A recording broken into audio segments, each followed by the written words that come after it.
President Teruo Fujii, President Yasuko Sasaki of Ochanomizu University, Ms. Musuko Inoue of MEXT, distinguished guests, faculty, and students of Todai, and ladies and gentlemen. It is my great pleasure and honor to extend my warmest congratulations on the opening of the University of Tokyo's Center for Global Education.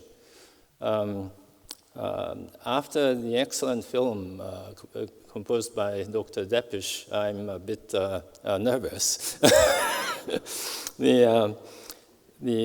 As you may know, some of you may know, as a student and later a faculty member, I studied and worked on both Komaba and Hongo campuses. It is really nice to be back at Todai, particularly on a fairly beautiful autumn day as today. It is really a privilege and honor to give a talk at Yasuda Auditorium on this memorable occasion. I'm really happy that Todai has been making a remarkable progress, particularly in global education. Again, as you may know, I wore the same hat of Yaguchi Sensei and Hayashi Sensei as Vice President in charge of international affairs about a dozen years ago. Under the leadership of the then President Professor Junichi Hamada, we made many efforts to transform the University of Tokyo into a global campus. But at that time, the University of Tokyo had only a few graduate degree programs conducted in English. There were no undergraduate degree programs in English. But now, there are 22 graduate level degree programs in English in many graduate schools. Programs in English at Komaba, Peak, and the Global Science course offer degree programs to undergraduate students in English. The number of total international students increased to a significant extent. When I was here as Vice President, it was 2,872 in 2010. Now it is almost 5,000. Student exchanges with international partner universities used to be rather limited, but now many students are taking advantage of the U-STEP under the administration of the Center for Global Education. Now, with the inauguration of the Center for Global Education, students of the University of Tokyo and I think Ochanomizu universities are enjoying the increasing opportunities to participate in global discussion relevant to today's world. The faculty will also be benefited by the increasing diversity of the student body from all around the world. There may be many more challenges to overcome for further globalization, but I believe under the leadership of President Fujii, the quality of global education at Todai will certainly improve in the coming years. Among the many features of the Center for Global Education, I find the inauguration of the global liberal arts courses particularly noteworthy. While I was at Todai, I thought it unfortunate that vast majority of undergraduate students did not have the opportunities to take substantive courses taught in English. There were languages courses, but they had no opportunity to take substantive courses in English. Now, with the start of the global liberal arts courses, undergraduate and graduate students can participate in serious academic engagement on important global issues in English. This is very important in itself. But in my understanding, it is more so because of the current state of global affairs. The global liberal arts courses are very important because we are in the midst of what I call global compounded crises. Crises are taking place, first of all, within the context of what is called the Anthropocene. Human activities are influencing the dynamics of the global physical systems. Climate change is the most pressing and obvious challenge, bringing about extreme weather events throughout the world: floods, storms, landslides, heat waves, wildfires, droughts, and so on. Crises are continuing as the world appears to get out of the once-in-a-century COVID-19 pandemic. Healthcare systems in many countries, including the most advanced economies, revealed serious shortcomings. Many developing countries are still struggling to overcome damages caused by the pandemic. A new epidemic may turn into a pandemic at any moment. Crises are also occurring because of human follies, too. While the world was still struggling to get out of the COVID-19 pandemic and suffering from many extreme weather events, one of the permanent members of the United Nations, Russia, invaded another UN member country, Ukraine. The longest-standing military conflict in the Middle East suddenly took the sharp turn for the worse last weekend. Military conflicts have serious implications on many other aspects of global affairs. As a result of the war in Ukraine, energy and food prices increased, triggering inflation in many countries.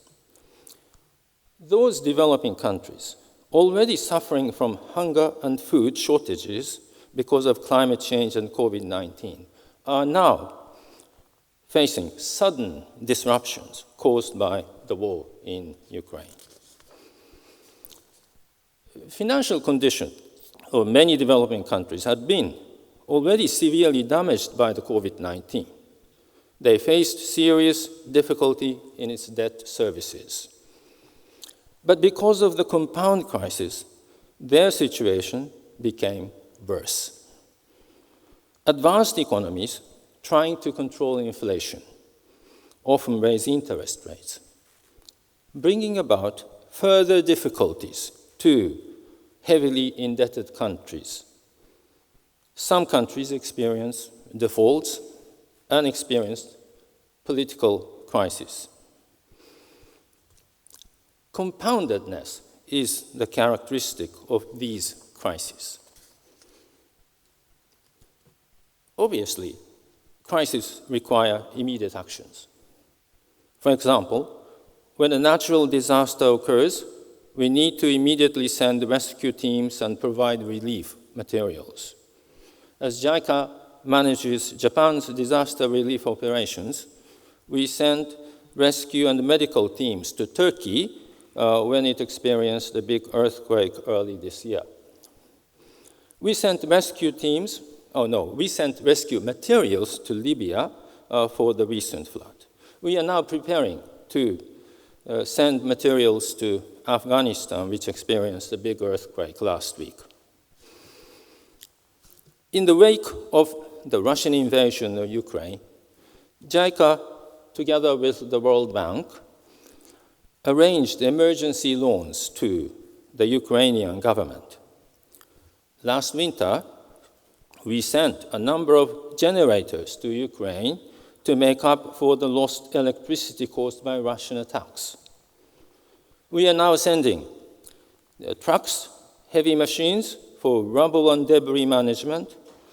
We are also delivering landmine detectors and heavy machines to remove them. These immediate and humanitarian assistance are essential. But they are, in a way, band-aids. We need to find ways to reduce danger from the compound crisis in a more fundamental manner.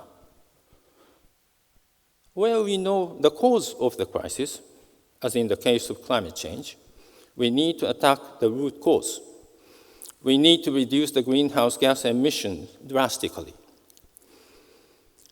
Often, we cannot eliminate the cause of the crisis. We cannot eliminate the cause of earthquakes, for example. Then efforts should be made to make the society more resilient so that the damage be minimized. The efforts of what we call build back better after a natural disaster should be understood as a valuable investment to make more resilient society. In climate change, even if we reduce greenhouse gas emissions significantly, climate-related natural disasters will continue. Measures of adaptation should be necessary. It is important to make investment in flood prevention as well as stable supply of water in case of droughts and heat waves. Crises are further compounded because of the interaction between social systems and natural systems. Military conflicts are in themselves very dangerous. But when natural disasters take place in conflict-affected areas, such as the recent disasters in Syria, Libya, and Afghanistan, it becomes extremely hard to extend even humanitarian assistance to most vulnerable victims.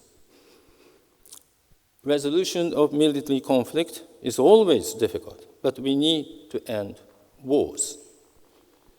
We need to create an international and internal environment that prevent recurrence of military conflicts. Looking at today's world, however, peace building appears very difficult. We tend to become pessimistic. There are cases of stabilization after serious military conflicts, however. For example, the Muslim Mindanao in the South Philippines had experienced a very, very long history of conflict. Thanks to the efforts of the Bangsamoro people and the government of the Philippines, peace process is now progressing since the beginning of the last decade. JICA's engagement in socio-economic development has contributed to the consolidation of peace process there. Last January, when I visited Mindanao, the Parliament of Bangsamoro Transitional Authority made a resolution to express its appreciation to JICA's efforts in the peace process. We need to make progress on many fronts: climate, health, poverty reduction, gender, conflict resolution, and many more. And making progress in dealing with the current crisis require serious efforts based on knowledge and sound judgment. We need human talents with such knowledge and judgment. This is where I want institutions of higher education to play significant roles. That is the reason why I welcome the efforts of the University of Tokyo to proceed with global education. That is the reason why I welcome the inauguration of the Global Liberal Arts courses at the University of Tokyo. I understand that the curriculum of the Global Liberal Arts education involves the Sustainable Development Goals, SDGs. In many ways, the SDGs are the victims of the current compound crisis. When the SDGs were formulated in 2015, there were positive trends in some SDG targets, such as eradication of extreme poverty. The number of extreme poor had declined steadily by 2019. But because of the COVID-19 pandemic, the number increased. And under the current projection, the number may not be reduced significantly by the target year 2030. 175 million people will still be living in extreme poverty by 2030. I hope that students should engage in serious discussions on the current state of the SDGs and ways to achieve many of them. This may be challenging experiences for many of them. Many can agree on the value of SDGs. All these targets are great. But there may be no easy practical solutions to achieve some of the difficult targets. Students, you may have to struggle with many different and interrelated issues. You may have to go beyond your familiar academic disciplines. Humanity majors may engage in discussion on chemistry. Physics majors may tackle issues of international politics. But this is the value of liberal arts education. I'm sure many students will develop their knowledge and sound judgment out of such exercises. I have already touched upon some of JICA's activities, but now I would like to let you know how important it is for JICA to have good collaborative relations with universities. The first reason is that Japan's ODA has long attached strong importance to human resource development. Students educated in Japanese universities have already played very important roles for the development of their respective countries. They are contributing to the resolution of difficult issues facing the global community. And they are in many ways the human bridges connecting between Japan and the rest of the world.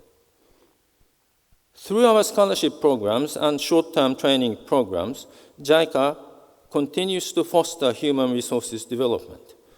To do all this, JICA needs cooperation from universities in Japan. I would like to thank the University of Tokyo for accepting many JICA-funded international students. I would like to also thank the Graduate School of Public Policy for offering JICA Development Policy Program. And I would like to thank many faculty members of this university to act as instructors in numerous training programs that JICA offers. In addition to education, collaboration with the university is very important in policy-oriented scientific research. The program called SATREPS is a major effort of incorporating scientific research into development cooperation. SATREPS stands for Science and Technology Research Partnership for Sustainable Development and is implemented by JICA together with JST, Japan Science and Technology Agency, and AMED, Japan Agency for Medical Research and Development. This is an innovative approach to utilize scientific research for development issues relevant to the current compound crisis. I would like to thank many Todai faculty members for their participation in many SATREPS projects. As the University of Tokyo increases its international partnership with many parts of the world, JICA is pleased and ready to work with the university closely. As we have 93 offices around the world, our staff is pleased to facilitate the efforts of the university to increase connections with universities in the developing countries, including sub-Saharan Africa. The government of Japan adopted a revised development cooperation charter last June. This is a document to guide Japan's ODA in the coming years. The charter specifically mentions the importance of universities in Japan's development cooperation.